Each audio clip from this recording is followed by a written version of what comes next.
It's great to be with you. It is that season of church. Lots of vacations, lots of stuff going on. And actually, Joanne and I will be gone for the next couple of weeks. We're heading to Taiwan to see our son Ethan, so it'll be a lot of fun. And let's begin with a word of prayer. Father, we claim your promise that when you say that when two or three have gathered in your name, that you are in their midst. Indeed, that we welcome your spirit this morning in our midst. Father, speak to us, speak through me. Father, allow the truth of your word, provide clarity into our hearts. We commit this morning to you in Jesus' name. Amen. I want to begin by reading a passage from John chapter 1, verses 1 through 14. John chapter 1, verses 1 through 14. And I'm going to go ahead and read it, if you can follow along with me as I read. In the beginning was the Word, and the Word was with God. And the Word was God. He was with God in the beginning. Through him all things were made. Without him nothing was made that has been made. In him was life, and that life was the light of all mankind. The light shines in the darkness, and the darkness has not overcome it. There was a man sent from God whose name was John. He came as a witness to testify concerning the light, so that through him all might believe. He himself was not the light. He came only as a witness to the light. The true light that gives light to everyone was coming into the world. He was in the world, and though the world was made through him, and the world did not recognize him. He came so that which was his own, but his own did not receive him. Yet to all who did receive him, to those who believed in his name, he gave the right to become children of God. Children born not of natural descent, nor human decision, or a husband's will, but born of God. The Word became flesh and made his dwelling among us. We have seen his glory, the glory of the one and only Son, who came from the Father, full of grace and truth. It's a long passage. And in John chapter 1, verses 1 through 14, what this passage does is introduces Jesus as the eternal Word who was with God and was with God from the beginning. This passage highlights that Jesus as the creator of all things and the source of life and light, which darkness cannot overcome. It talks about John the Baptist as a witness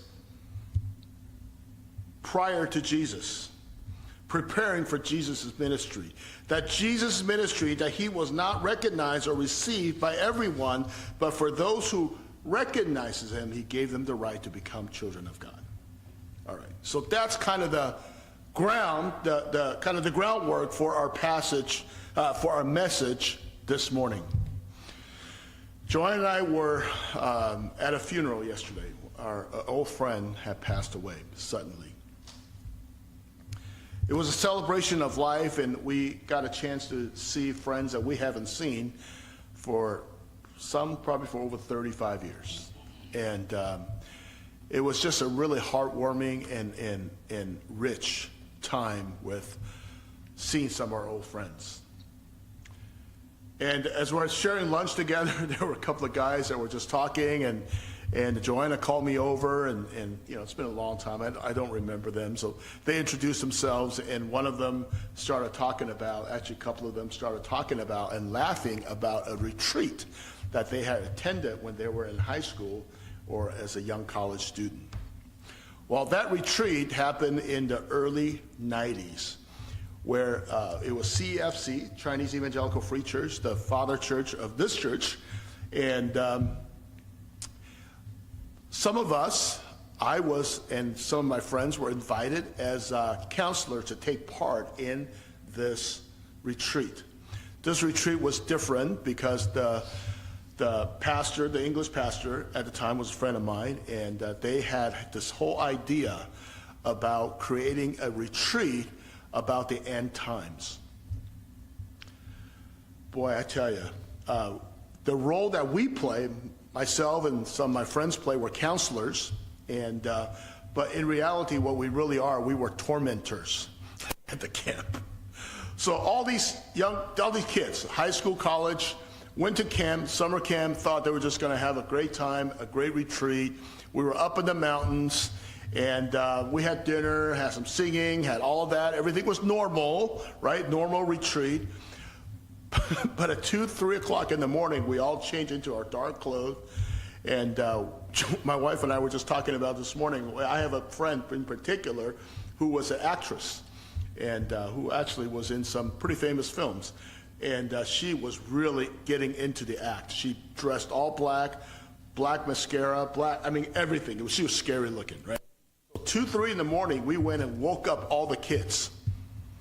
And we confiscated their Bibles. And we told them to go outside and line up in the cold. And basically, the message was the end time had come. That Jesus had already come and took everybody, and they were left behind. So for the next 24 hours, basically as counselors, as tormentors, we tormented these kids about their faith. We challenged them about, why do you believe in Jesus? And since many of them were already graduate, we knew more about the Bible than some of these young Christians, and some of them really struggled. Most of them actually did, right? And there were a lot of tears, there were a lot of anger, there were even fist fights that went on during the retreat, and because they didn't have, really know how to defend the truth that was in their heart.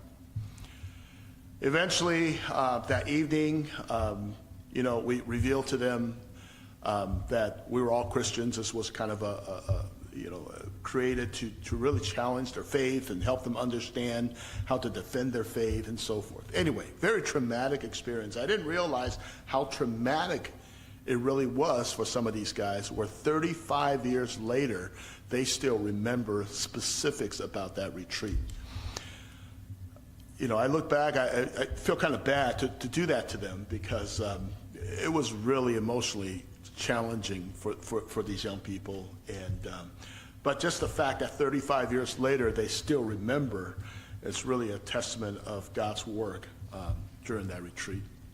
The reason why I mentioned that is that oftentimes we talk about witnessing, we talk about going out and proclaiming the gospel of Jesus Christ, but the reality is a lot of times we might not know how to, when questions come up, we might not know how to defend our faith. So what I'd like to do is, for the next couple of messages that I'll preach, to give you some tools, really to give you some tools of how to defend your faith. The first, really to help you better understand really the proclamation, what Jesus claimed himself to be, and what is unique about Jesus, and to provide you with some tools to help you defend the truth that's in your heart. We begin with the word apologetics. Right? Is that one up there? Yeah, apologetics. Right? How many of you have heard that word before? You probably have. Right? Apologetics simply means to offer a defense for the truth that is within us. To offer a defense for the truth that's within us. There are seminary courses purely on apologetics, right? Teaching students how to defend their faith. Where did this word come from? It really comes from 1 Peter 3:15. It says, "Be sanctified with Christ as Lord in your heart." And here's the key. Always be ready to make a defense for everyone who asks you to give an account for the hope that is in you. Always be ready to make a defense for the hope that is in you. This morning, what we are going to attempt to do is tackling one of the most profound and challenging questions of our faith. Because at some time in our lives, somebody is going to ask you, why do you believe in Jesus? What will you say? What will you say when somebody says, why do you believe in Jesus? Now, this question is not just a theological question, but really should be a more personal one, because it impacts our lives and our eternity. When someone asks you, why do you believe in Jesus? Are you prepared to give a defense for the truth and the hope that is in you? To answer that question from a personal, historical, and also a biblical perspective. To better help you prepare to give you a defense for the truth that's in you, we turn to a question that was asked by C.S. Lewis, the famous Christian author and apologist. C.S. Lewis argued that Jesus can only be one of three things. Let me say that again. He says Jesus can only be one of three things. That is, a liar, a lunatic, or the Lord. This argument forces us to seriously consider the claims that Jesus has made about himself and the implications as it represents if he's really a liar, is he a lunatic, or is he really the Lord? Who really is Jesus? But first we must understand the uniqueness of Jesus. What makes Jesus unique among all religious leaders in history? Is there a separation between Jesus and everybody else? Right? We take a look at figures like Buddha, right? Even Abraham and Moses of the Old Testament, who were the patriarchs of Judaism, Muhammad of Islam, and even Confucius, right, are revered and respected for their wisdom, teaching, and moral guidance. However, not a single one of them ever claimed to be God.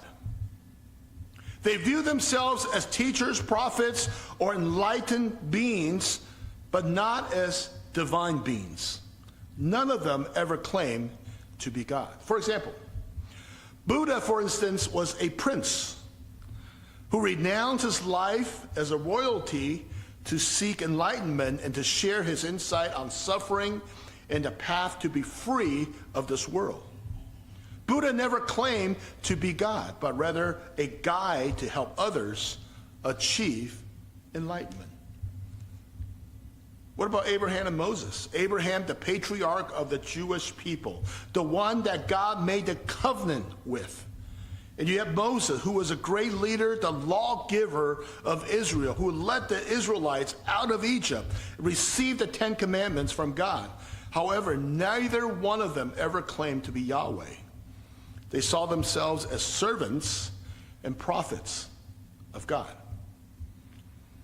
Muhammad, the founder of Islam, which is today the fastest growing religion in the world today, identifies himself as a prophet and a messenger of Allah, the one true God.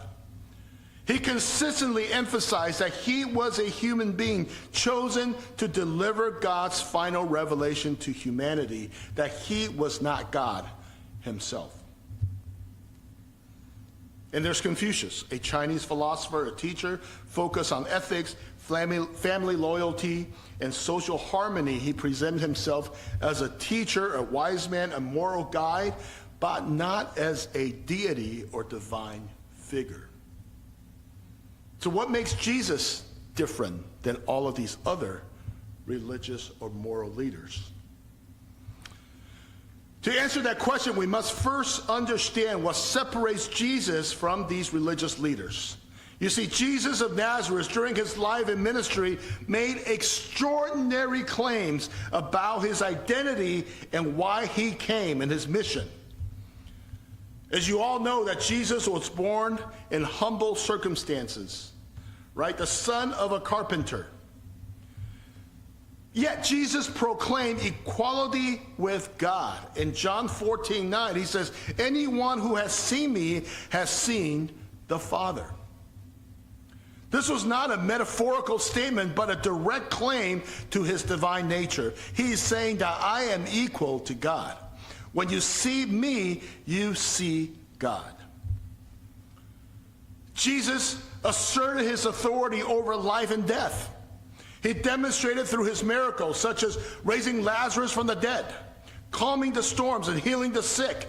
In John 11:25, he declares, I am the resurrection and the life. The one who believes in me will live even though they die. These statements reflect Jesus' unique authority over authority and power, something no other religious leader ever claimed. Jesus also declared that he was the source of truth and the only way to eternal life. In John 14:6, he says, I am the way, the truth, and the life, that no one comes to the Father except through me. This claim sets Jesus apart from all other spiritual leaders who pointed to a path or a set of teachings rather than themselves as the only path to God. Throughout the Gospels, that we also see that Jesus healing the sick, forgiving sins. Now, this is important because at that time, it was something in the Jewish tradition that was held that only God could do in terms of healing and forgiveness of sins. And Jesus also accepted worship from his followers, action that was blasphemous at the time. And it was also these very claims that ultimately led Jesus to the cross. You see, the uniqueness of Jesus is central to the Christian faith. His claims compels each of us to make a personal decision about who he is. Unlike other religious figures who can be admired for their teachings alone, Jesus' teaching are inseparable from his identity as God incarnated. Therefore, understanding and knowledge the uniqueness of Jesus is foundational to understand why we believe in Jesus. So this morning we will examine three possibilities, right? Was Jesus a liar who knowingly deceived his followers? Was he a lunatic? Was he crazy? Right? Was he delusional in his claim of divinity, that he was God? Or is he truly the Lord, the Son of God, and the Savior of the world? Three really important questions. My hope is that by the end of the sermon, each of us will feel more confident and ready to give an account and defend the hope and the truth that's in us, grounded in the uniqueness and the transformative truth of Jesus Christ. First, let's just look at who does Jesus claim he says he is? In John 14:9, he says that he who sees him sees the Father. Here again, he is proclaiming equality with God. Jesus claims that seeing him is equivalent to seeing the Father, emphasizes his divine nature, right? That he's not just human, that he's more than that. Because it positions Jesus as embodiment of God himself on earth. His equality with God is foundational to his authority over creation and over life and death. Jesus also proclaimed that he existed before Abraham. And in Mark 2:5-7, Jesus claimed the ability to forgive sins, which the Bible clearly teaches is something that only God can do. Jesus emphatically stated that he was the source of truth and the only way to eternal life. Throughout the Bible, various references equates Jesus with the creator of the universe, and that he alone is the one who holds everything together. The Apostle Paul says that Jesus was God manifested in the flesh, and that John the Baptist says that Jesus is the Word, and the Word was in the beginning, and the Word was God. The life of Jesus that he led, the miracles he performed, the words he spoke, the death on the cross, the resurrection, and ascension to heaven, all points to the fact that he was not a mere man. There's also something else to consider, which is the Bible. This Bible has been around for a long time, right? What's unique about the Bible? Let's take a look at this. There are a few points here. This Bible was written over a period of 1,500 years. Okay, think about that for a second. Over 1,500 years. From the beginning to the end, it took 1,500 years to write. There were over 40 generations. There were only 40 different authors that wrote the Bible. Who were they? Some were kings, some were peasants, some were fishermen, some were scholars, some were poets, some were tax collectors. All different types of people. It was written in different places. Some were written in prison, in the wilderness, in the dungeons. Apostle John wrote it on a deserted island by himself. The Bible also spans 3 different continents. It was written in Asia, in Europe, and in Africa. And it was written in 3 different languages, in Hebrew, Aramaic, and Greek. Now, what are the chances that all of this diversity in this Bible, all of this time, all of these languages, all of these different people, all of these different places, that remains one theme, that it maintains one theme only, and that is God's love for mankind through the birth, life, death, and resurrection of his son Jesus. That's the uniqueness of this Bible, right? Of all of this, it has one continuous theme, and that is about the birth, the life, the death, and resurrection of Jesus. At the center of Christianity is the person of Jesus. Without Jesus, Christianity does not exist.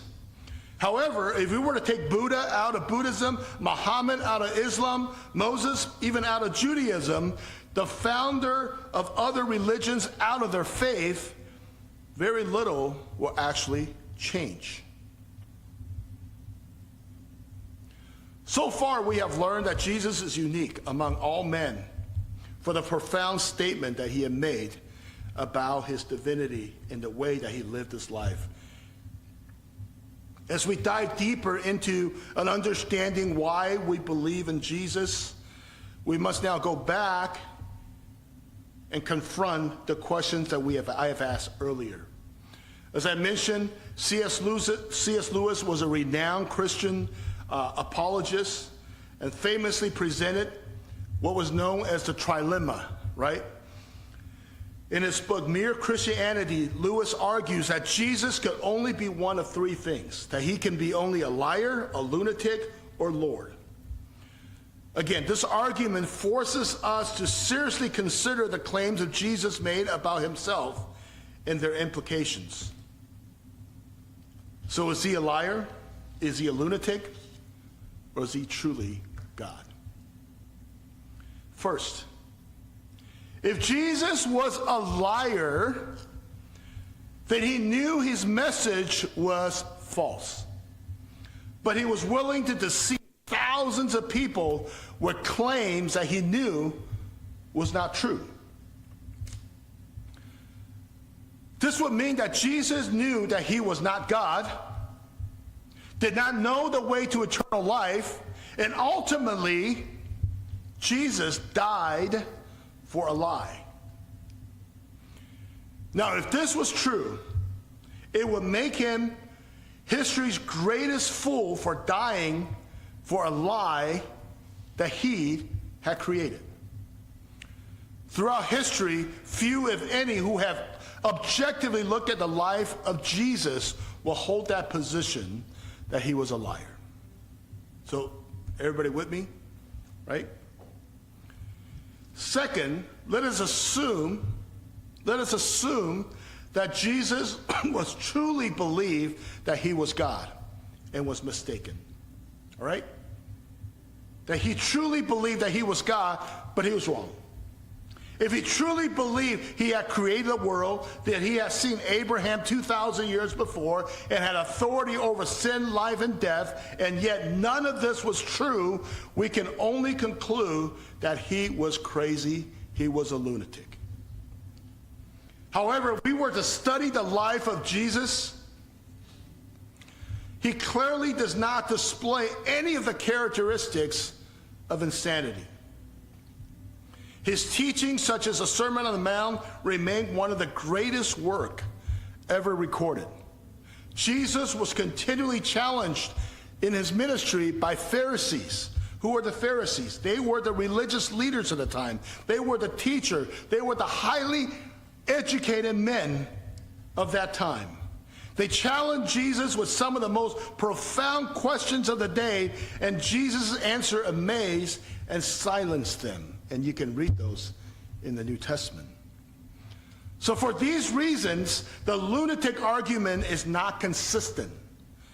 If both the liar and the lunatic options are not consistent with the facts, then we must take a serious look at the third option, is Jesus really God?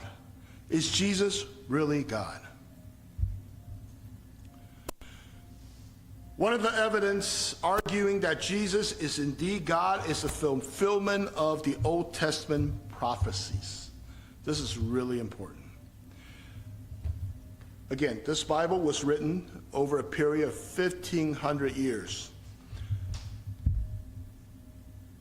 The Old Testament in particular was composed for a period of 450 years, right, before the birth of Jesus. It was completed 450 years before Jesus was born.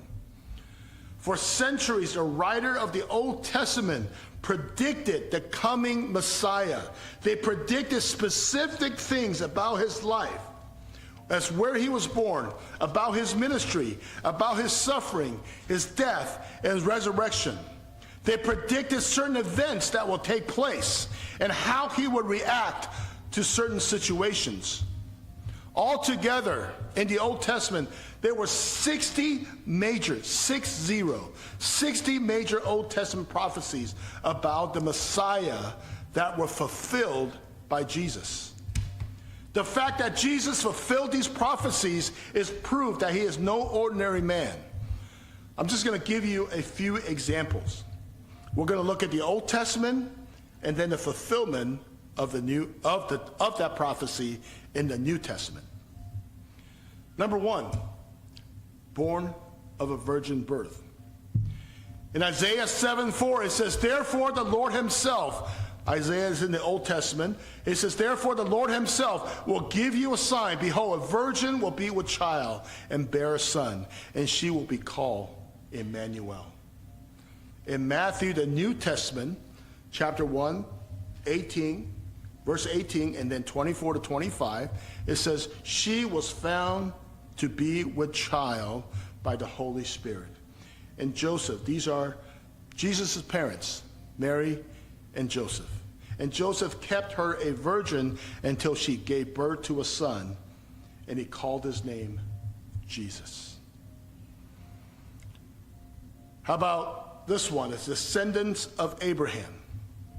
Jesus is a descendant of Abraham. In Genesis, the very first book of the Bible, chapter 22, verse 18, it says, in your descendants, your seeds, all the nations of the earth will be blessed.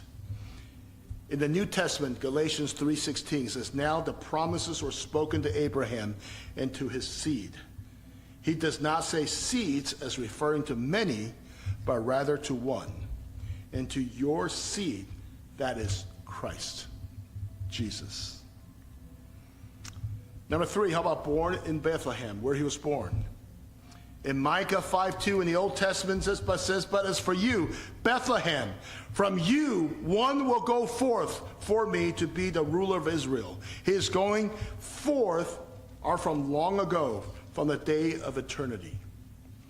In Matthew 2:1, it says, Jesus was born in Bethlehem of Judea. Performing miracles. In Isaiah 35, 5-6, it said, then the eyes of the blind will be open, and the ears of the deaf will hear, and the lame will leap like a deer, and the tongue of the dumb will shout for joy. In the New Testament, Matthew 9:35, it says, Jesus was going about all the cities and villages, teaching in their synagogues, proclaiming the gospel of the kingdom, and healing every kind of diseases and every kind of sicknesses. Last one. He was wounded, bruised, and crucified. In the Old Testament, Isaiah 53:5 says, but he was pierced for our transgressions. He was crushed for our iniquities. That he was chastised for our well-being. Upon him and his scourging we are healed. Matthew 27:26, that Jesus was scourged and was delivered to be crucified. These prophecies and the fulfillment demonstrates a divine orchestration that cannot be attributed to just an accident or a coincidence.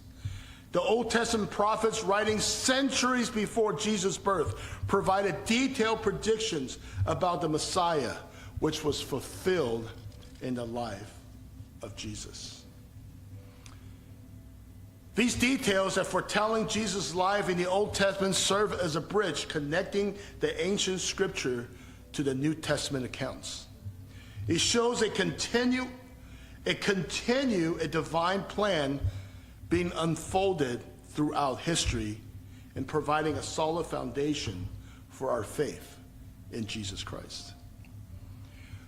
When skeptics people began to question you and ask you about the authenticity of Jesus' divinity, the fulfillment of Old Testament prophecy stand as a powerful and undisputable testament to the truth of who Jesus is.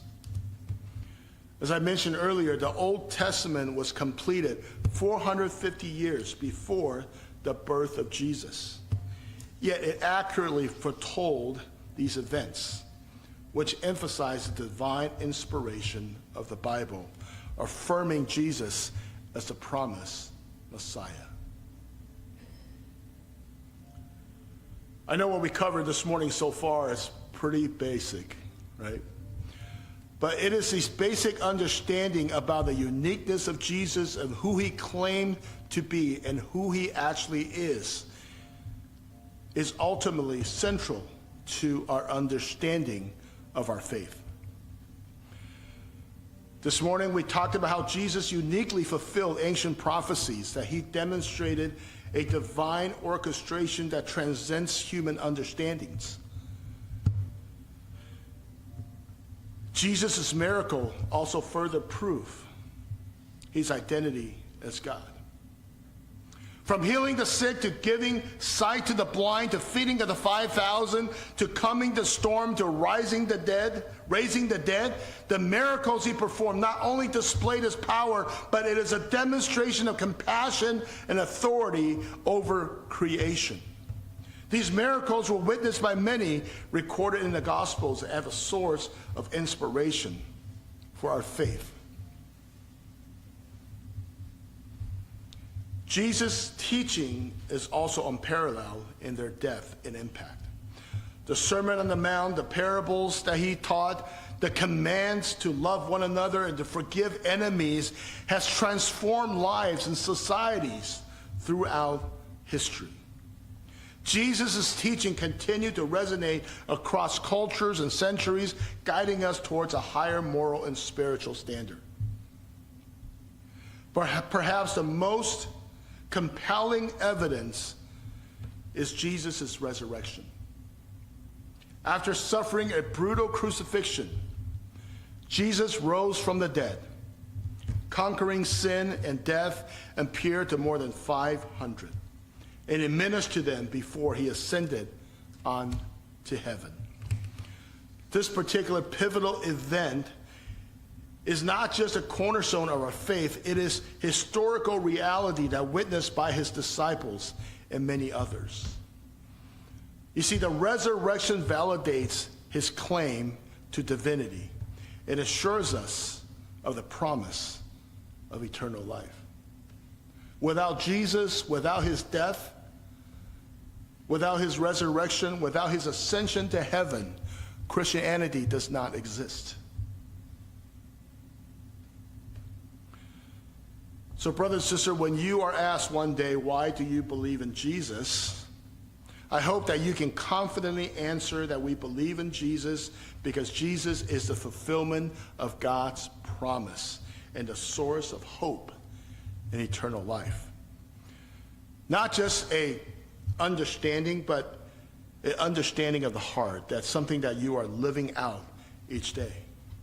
That Jesus is not just a merely historical figure or moral teacher, that he is the living God who entered into the world to save us. By putting our faith in Jesus, we find not only the answer to our deepest questions, but also hope, purpose, and relationship with the living God that transforms our lives. As we're being challenged, one of the things I loved about Lee and Maltini and their presence in our church is their life and their ministry and how they have lived out their love for Jesus even today, well into their 80s, right? Where they want to see people coming to know the Lord.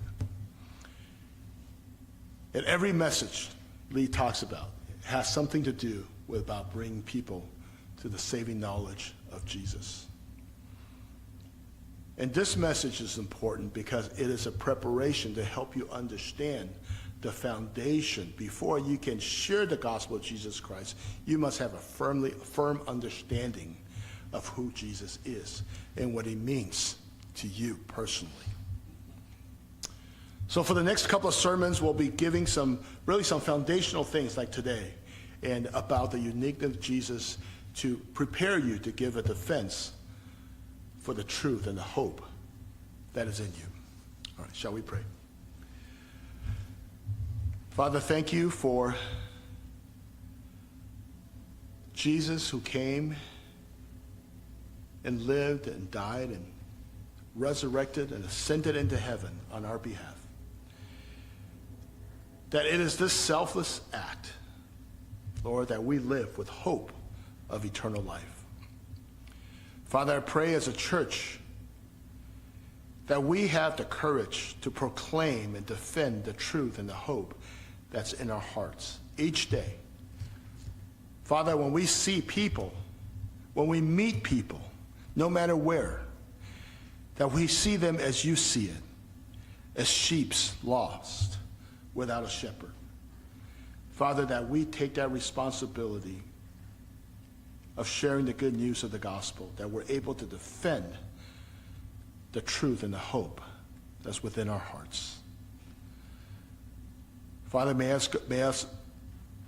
allow us to go forward, each of us, with confidence, to understand the truth, the uniqueness of the character of Jesus and who he is, and the uniqueness of the Bible and how he has lived, so we may take this good news to the end of the earth. In Jesus' name we pray.